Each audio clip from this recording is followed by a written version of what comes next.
ముంబైకి వాతావరణ శాఖ రెడ్ అలర్ట్ ప్రకటించింది. విద్యాసంస్థలు ఈరోజు పాఠశాలలకు సెలవును ప్రకటించాయి. బృహన్ ముంబై మున్సిపల్ కార్పొరేషన్ పరిధిలోని విద్యాసంస్థలకు అధికారులు సెలవు ప్రకటించారు. పరిస్థితిని మహారాష్ట్ర ఉప ముఖ్యమంత్రులు దేవేంద్ర ఫడ్నవీస్, అజిత్ పవార్లు సమీక్షించారు. ఈరోజు మధ్య మహారాష్ట్రలోని కొంకణ్లో అత్యంత భారీ వర్షపాతం కురవవచ్చునని భారత వాతావరణ శాఖ తెలిపింది.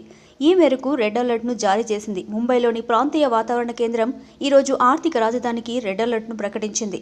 దీంతో పాటు ఈరోజు థానే, పాల్ఘర్, పూణే, కొల్హాపూర్, సతారా, రాయ్గఢ్, రత్నగిరిలో ఆరెంజ్ అలర్ట్ను జారీ చేశారు.